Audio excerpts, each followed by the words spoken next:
tell us a bit about yourself. Yeah. So we're all Queen students. There's 4 of us in the company, and we just started this in our placement year.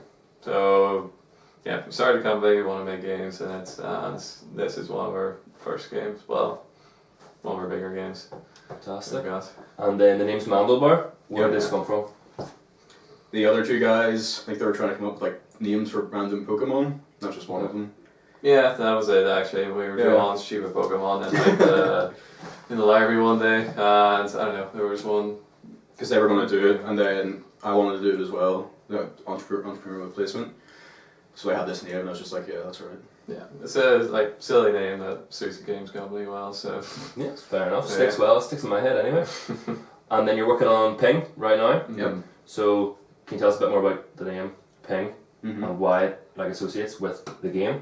Yeah, there was we had a big list of ideas like Ping and Puck and what were the other ones? All sorts of nonsense, but yeah, Ping was just like a more Ping. Like, I don't know, when you throw something to something it pings against or something like that. I guess it reminds you of like pinball and stuff like that. So it's meant to be the noise of the game, so it's stuck for a while at least anyway. So you actually mentioned pinball there for one of the sort of stats of the game. Have you got any other influences except for video games that you've interpreted into this? Well, for the aesthetic, we're going for the neon stuff, so definitely Tron. Yeah. And even the music, we've got a guy making music for us, and we're basically telling like electro, like Tron and stuff like that.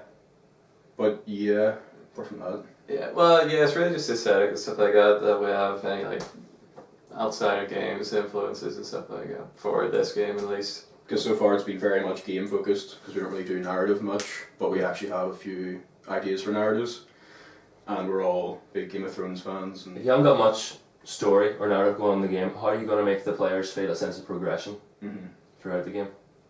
Well, in terms of this, without narrative, we've got like the laser there. Yep. So we have like a few different pieces of equipment, a few like different mechanics and like level like bits of level features and stuff. So it would be like a sort of progression of like introducing them to the player as you go along the sort of single player campaign. Okay.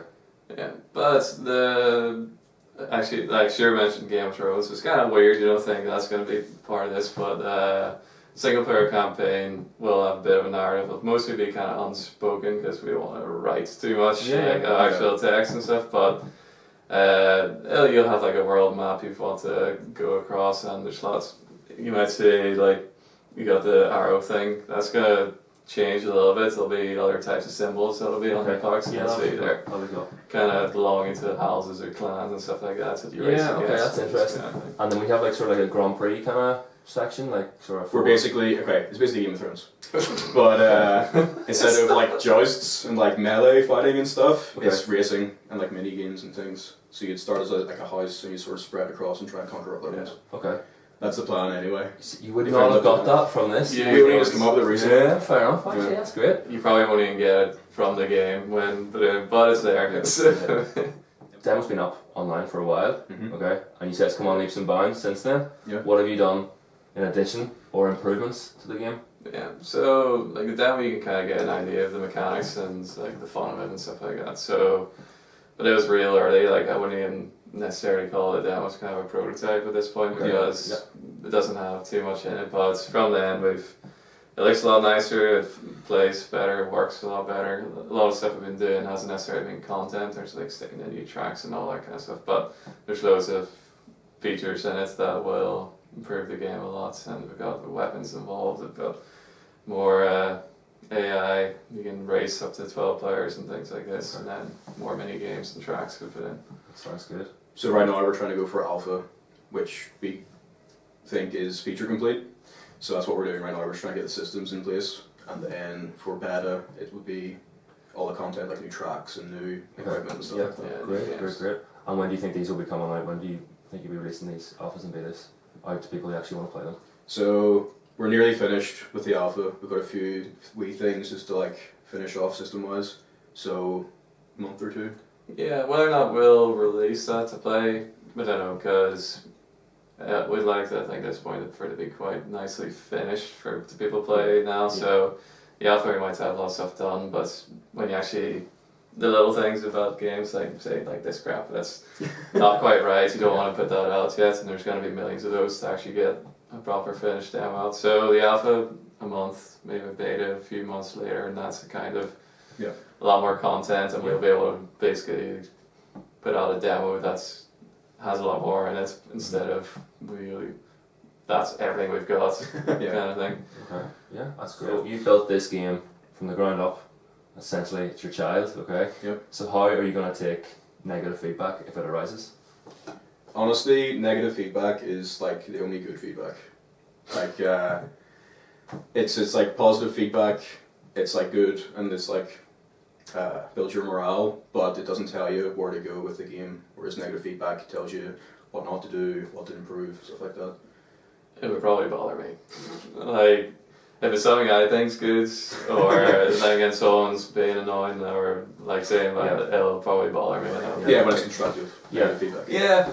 Even if it's constructive though, it's still be crushing and stuff. So you want to find that balance between like standing your ground and also sort of not taking it to heart. Yeah. Kind of thing. Yeah, I guess so. That's fair enough. Yeah, that's great. So you set this up during your placement year. Yep. Now many students might not necessarily set up their own projects. They go off to a games development company or just another form of experience. Yeah. Why did you decide to do this? There was a bunch of like small reasons. I didn't really want to work in a general company because I like making games. That's what I wanted to do. So it was either work in like a bank or a software company here, or travel to a games company, which I didn't really want to do either. I think we're all pretty much the same.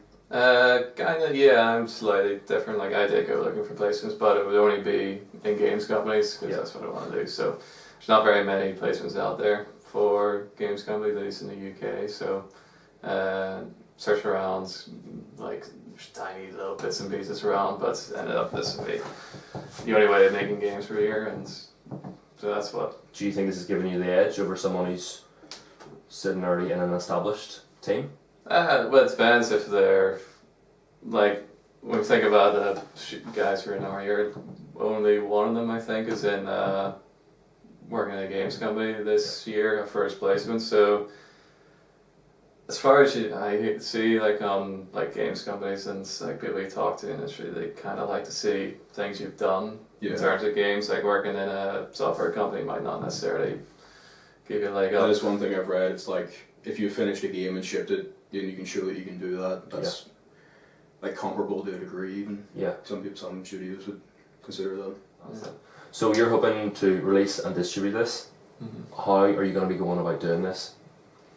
Well, I haven't really decided yet because there's a bunch of options.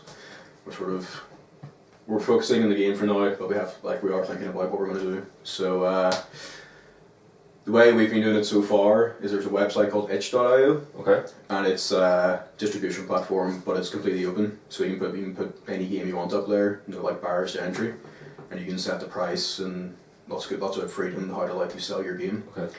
So at the very least, we'll be doing that. And then beyond that is pretty much how we feel a few months from now, whether we want to do like Steam Greenlight or go for a publisher or... Yeah, like Itch is like the whole open thing. You can get your game out there and you can charge for it and stuff like that, but no one's really going to see it unless you really market it well somehow. But especially compared to like Steam. Yeah, so if we did Steam Greenlight, it's kind of marketing in itself. Like you have to do it yourself to get a greenlit because they're not going to put much prominence in your game no matter what it is. So you do that, and then if it actually gets on Steam itself, that in itself is going to sell it. So getting it there would be a nice step. But there's other things like trying to find a publisher and whatnot to kind of skip all that stuff. We wouldn't have to worry about the marketing and getting it like selling. It's really we just worry about even all the like other stuff like end of development, like quality testing, distribution, testing, localization stuff, like stuff we have no idea how to do really. Be much better to get somebody else to do that for us. It seems to be a lot of hoops to jump through. Yeah. Kind of thing before anyone actually gets to play the game properly. That's why I like Itch, because you can put it up there and it's not not as big an audience, but it's more freedom. And how many games are getting uploaded to that? Like monthly? Is it? I remember seeing a number somewhere, and it's just there's thousands. I mean, you don't even have to upload a game. You can upload some stinking paddock for half, and it's like not even the game. It's like everything's up there as long as it's some form of Yeah. interaction. There's millions of stuff. There's millions of demos, millions of like prototypes and full games and stuff. And you see decent like indie developers puts their stuff up, and it's kind of interesting. But yeah, there's millions of stuff. You don't really get your game seen too much on it. Because there's a lot on there, so Yeah. it's hard to like. It's like its front page wouldn't be as strong as Steam's front page or anything like that. Yeah. Yeah, that's great, fantastic. So when will the game be coming out? So right now we're aiming to get it done like in the summer, like August or something like that. Yeah, I don't think it would be hard to say exactly when at this point, because always any time you're developing stuff, it takes way longer than you It always think, or takes you twice don't as long know. as you'd expect. Yeah, and you don't know what's going to come up. So sometime in the summer, hopefully by August, it will be finished. And then probably releasing soon after that, unless we like try to get a publisher or something, Okay. and then maybe a bit later. Fantastic. Mm-hmm. Okay, well thank you very much. Right, thanks That's very great, much. thank you. Cheers. Thanks very much. Fantastic.